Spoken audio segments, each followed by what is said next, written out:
Judge Stout. Here. Dr. Porsa. Here. Commissioner Locke. Here. Commissioner Anthony. Present. Commissioner Reyes. Sheriff Rowe. Here. Commissioner Perry. Here. Commissioner McBride. Here. Sheriff Gonzalez. Here. Mr. Chairman, we have a quorum. Thank you. Before we begin the proceedings, let me do a few housekeeping matters. If you have your cell phone, would you put it on silent, please? Number one. And number two, I'm going to read the guidelines for public comment so everyone understands. So we have plenty of time for everyone to speak. The witness registration is in the lobby. We have not filled one out, but speakers will be called by name in order chosen by the chairman. Limit your comments to no more than 3 minutes. You will receive a notice when you have 60 seconds left to speak. The commissioners will not comment on your testimony. Please respect others' time while they are speaking and limit any distractions. And ensure you turn your registration card in the commission member prior to the start of the meeting at 9 a.m. Late registrations will not be accepted. Thank you. This time, number 3, reading and approval of the minutes for the meeting conducted on May 2nd, 2024. Is there a motion to approve? Make a motion to approve the minutes. We do have a motion and a second. Any other discussion? Mr. Chairman, Mr. Chairman, we did have a request. There was an omission in the minutes from a public comment section, and in your supplemental handout, the revised minutes are included. The statement that was not included reads as follows. In addition, based upon information presented at the IDD-AC, which stands for the Intellectual Developmental Disabilities Advisory Committee, the majority of transfers to faith-supported living centers are from county jails, non-approved homes, or other programs. That information was provided to you in the group, in the public comment period, and it was omitted. We're requesting that the minutes reflect this addition. Let the minutes so reflect the correction. There is a motion and a second. Any other discussion? All in favor signify by saying aye. Aye. All opposed? Motion passes. Number 4, public comment. This time we will call for public comment. These are in no order that I received them. First will be Mr. James Hudson. Mr. James Hudson. Mr. James Hudson.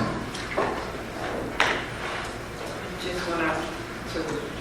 Okay, we'll call him back toward the end and see if he comes back here. Dr. C. Clay Pickens. Doctor. Good morning. Morning. I am on staff, one of the ministers at Brentwood Baptist Church, Houston, Texas. I work with social justice issues. And as I sat here in May and listened, I just was totally insulted as a human being at the things that are happening in our jails across this state, not only in Harris County, but especially the violence and the lack of respect for life in Harris County Jail, but in other counties, Tarrant County, Smith County, just numerous other counties here, where you can see it's systemic. It's not just in one place. It's something that's intentional and it's happening. The lack of placing enough employees in these jails is ridiculous, as much tax as citizens pay.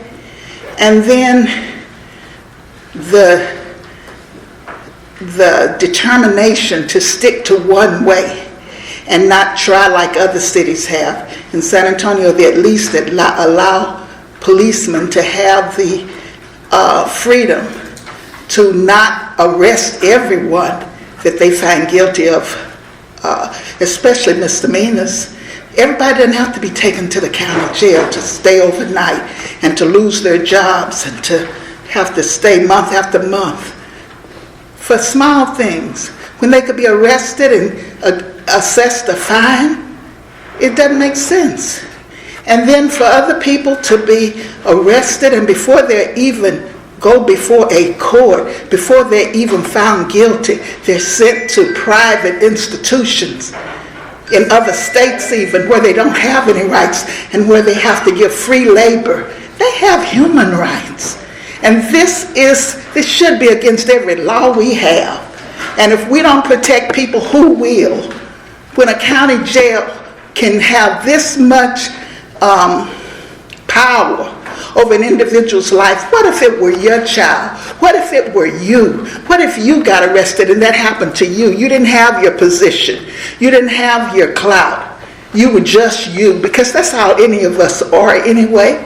We are human beings, and we don't need to have our rights stripped just because a person that is power hungry is working at a facility or is on a commission or in a place where they don't use their designated power.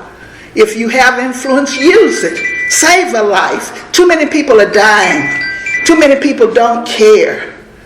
You say you're here for that. You go through the motions. Okay, okay. I hope you heard me. Yes, ma'am. God bless you. Thank you. Thank you. Thank you. Mr. James Hudson in? Mr. James Hudson?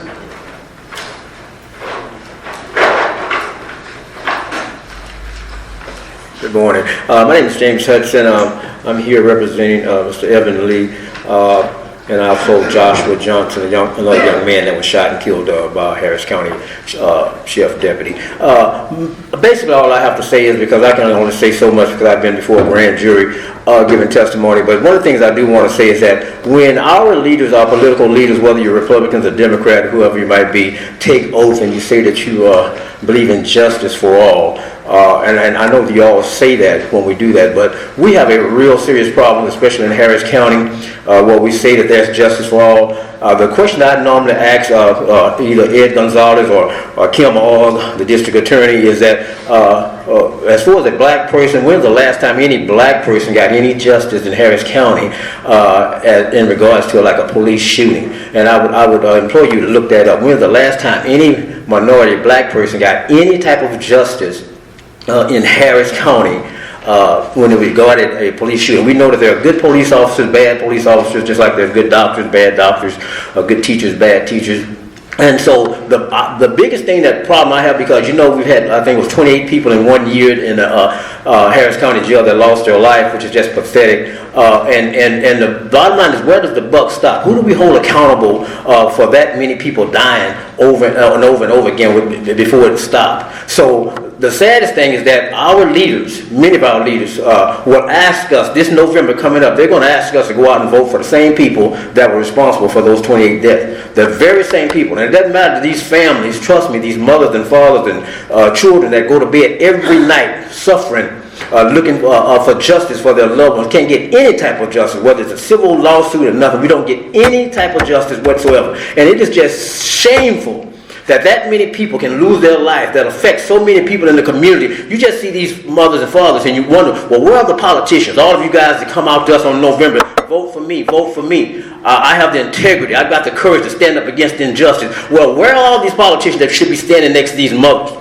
And I'm going to tell you one reason why they don't do it, because as Lena Hidalgo would say, personal vendettas, because they're afraid of the DA's office and the sheriff's office, because when you try to go up against these people like these mothers are coming out here doing it, you deal with personal vendettas. And everybody in the city of Houston needs to know that what these families go through, what I've gone through, has just been an advocate standing up for a family. You would not believe the nonsense that you have to go through. And after I come before a grand jury, they told me to my face, we monitor everything that you do. Why are you monitoring me? Why don't you monitor the officer that killed 3 people? Why don't you monitor that guy? Why don't you have the integrity and the courage to monitor that person? It is shameful that our leaders constantly, Republicans and Democrats, vote for me. Why? Because I've got the encouragement. I'm going to do better than the last guy did. Well, when are you going to do it? That's my question. So just remember that when you guys go to sleep at night and thank God for your children, these parents can't do anything. They can't do anything. Okay, so please remember that. Thank you guys, and God bless you. Thank you. Mr. Reverend Griffin? Mr. Reverend Griffin? Reverend Griffin? Yes. Yes, ma'am.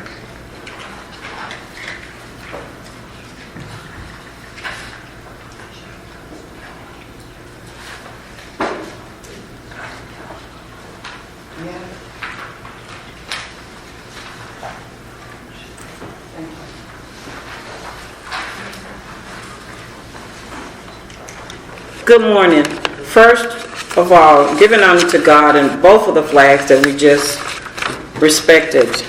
I would like to just pause one moment for each person who have lost their life in custody here in the state of Texas.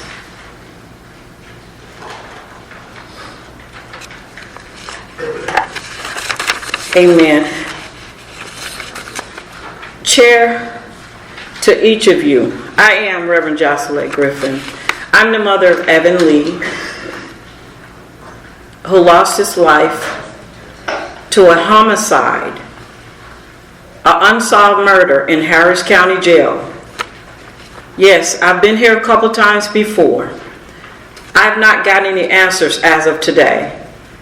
He was murdered on March the 22nd, 2022. I've not gotten an answer from the Commission of Texas, Chair Wood, Ed Gonzalez from Harris County. No one has contacted our family. I'm demanding some type of video from this day, some type of answer. I'm told it happened in a blind spot. Well, show us the video of the blind spot. I have been sleepless, jobless, homelessness behind this horrible tragedy. I do not wish this upon one single person here today. I do not want this to land on anybody's address. To wake up or visit a cemetery, a garden with your loved one, a child 31 years old, and you don't know what happened. My grandkids, what happened to Uncle Evan? No answers. I'm pleading to you today, and from this day forth, Harris County Sheriff Ed Gonzalez on down. This commission, I feel, have some type of authority. Someone has to have, you have to take accountability. He's no longer in the jail.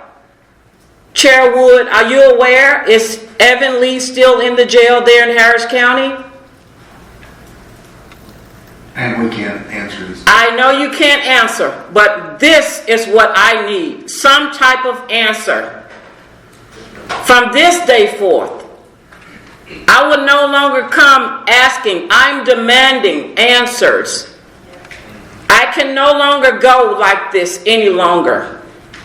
No job, 2.5 years. Without my home. Without family. No visitations. No vacations. Nothing. I've discovered an organization, Justice for Heaven to help so many other families. There are so many other families. In 2022, you had a record of custody deaths in the Harris County Jail. And it's still happening. And it's not fair to anybody. And God forbid this happen at your lap or your address, your grandkids or your relatives. Thank you all so much for this space. Thank you, ma'am. God bless. Thank you.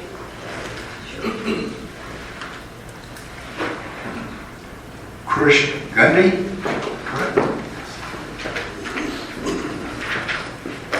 Good morning, Chair. Good morning, Commissioners. My name is Krish Kundu, co-founder and director of Texas Jail Project. I wanted to read a brief statement today on behalf of one of my staff members who cannot be here. She's a retired U.S. Navy veteran. So if you'll just allow me. My name is Goldie Van Zandt. I'm a retired U.S. Navy veteran. My husband of nearly 40 years is also a retired combat veteran from the U.S. Navy. His years of service led him into the criminal punishment system long before the mental health system. So I'm very familiar with how the system fails us after extracting years of trauma-inducing service. We heard the story of 31-year-old Anthony Johnson Jr.'s murder in Tarrant County Jail earlier this spring. Our hearts were broken. Mr. Johnson had made multiple attempts to access mental health care before being arrested. During his last attempt to get mental health care at a hospital, he was told that he was not dangerous enough, quote unquote, for them to admit him into the ER. So he went and got himself a knife. The rest is a predictable story. He died within 24 hours of being booked into Tarrant County Jail due to excessive use of force during a psychotic episode. His death was ruled as a homicide, and we believe several jailers have been indicted for murder. But all this could have been prevented if Mr. Johnson had received the right care at the right time at the right place in the community. Maybe this could have also been prevented if the jail had run a VRSS check on him immediately and diverted him to mental health services. For months now, we have seen the VRSS rule on the agenda in your Rules Committee. We're still waiting for the Commission to promulgate the rule to compel jails to run the VRSS check within a reasonable time period. We still don't have data on how many veterans are entangled in the criminal punishment system. We still don't know how the mental health continuity process works for veterans in jails. We matter and we count when we are in our service uniforms. We want to be counted just as much when we are in our orange suits. I'm sick and tired of people thanking us for our service. I don't want your thank yous. I want you to fight for us like we fought for this country. Thank you for listening. Thank you, ma'am. Ms. Deborah Smith.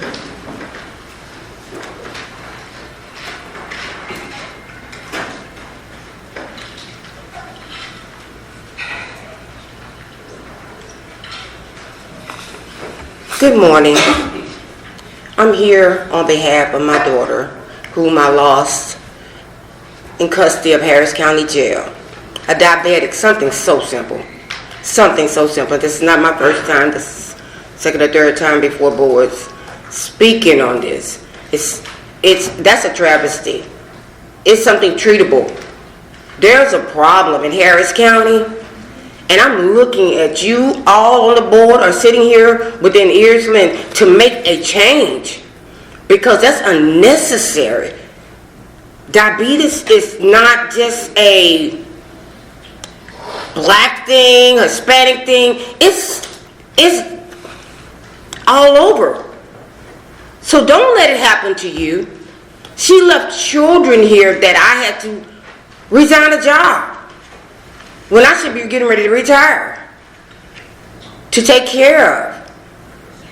That is wrong. It's wrong.